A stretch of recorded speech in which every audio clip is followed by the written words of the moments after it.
In this video on views within Microsoft Dynamics for Sales, we're going to show how you can incorporate charts within views, which actually is something I don't see people making that much use of, but it's a really powerful feature because it really can bring alive the data within your CRM system. Now, this is one in a series of videos we're doing on the subject of views within Dynamics. You can see links to others in the series below. Also, if you've got any content suggestions or you needed any help with Microsoft Dynamics, please see the links below. So in terms of charts, I'm actually going to use the opportunities view on this occasion just because the charts are slightly more insightful than they are for contacts, which we've been using mostly in these videos. So the features of views are pretty much the same regardless of which record type you're in. So what we're showing here applies to other areas of the system as well. Now, I'm in all opportunities at the moment, but on the top bar here you can see I've got a button here that says show chart, and when I do that I can see that a chart automatically appears on the left hand side in this particular case. I've got a range of charts here and I can see those just by clicking on the downward arrow to the right of the one I'm in at the moment, which is Sales Pipeline. So if I just click on that, I've got all sorts of things I can choose from here. All of these at the moment are system views. You can create your own charts, I should say system charts. You can create your own charts, but these are the ones that come out of the box, which may or may not be relevant to the way that you're working, also a need that your administrator has added. But I've got a range I can choose from, so if I wanted to choose from top opportunities, I could do that. And these are all feeding off the view that I'm in. So if I change the overall view, then obviously the data displayed may be different depending on the view I select. I've got top opportunities. I've got, let's say, opportunities by status.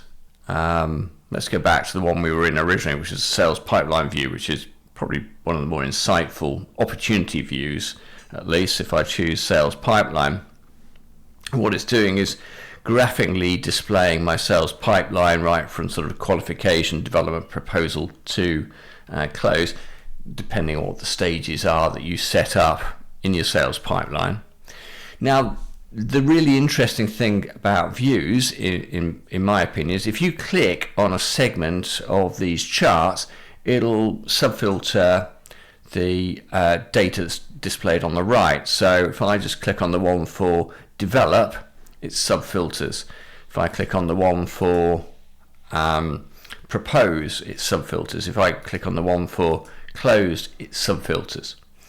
So it's a really good way of just being able to sort of segment your list really quickly just by visualizing them in the chart and then clicking on the segments of interest to you and sort of effectively drilling down into them. Now, we can also further drill down into that particular segment, so it's got a drill down option that appears at this stage. So if I click on that, I can select a further field. I've got a list of the fields on the opportunity record. If I chose, for example, actual close date, I can visualize for the closed opportunities when they close. So I'm just got the option of selecting a number of different chart types. I'll select a column chart, and you can see then I've got the visualization of that closed data by actual close date displayed for me. Again, I can drill down. If I just want to look at the ones that closed in August, I can click on that, and then that further subfilters. So that's a really, really powerful way of visualizing your data. You can create your own custom charts, and I'll show how to do that in a separate video, and you can save those as your own personal charts in the same way as you can create your own personal views. One thing you can also do, if I just come back out of that, by the way, if I drill down, I want to get back to where I started, I just click on the little house icon and I just jump back to the original chart. Now, I've displayed that within a grid view, which is probably the most natural way of displaying charts. But I could, as we've shown before, slip into the focus view, and I can display charts within that view as well. Now, it kind of gets a bit cramped. As you see, we're now working with 3 columns, and it's a little bit difficult to display that data, but you do have that option. Anyway, hopefully that helps explain how you can use charts quite powerfully within your views. As I say, it's one in the series. You can see links to other in our series on views below. Also, if you've got any content suggestions, or indeed you need any help with Microsoft Dynamics, please see the links below. Anyway, thank you for your time today, and hopefully see you again soon.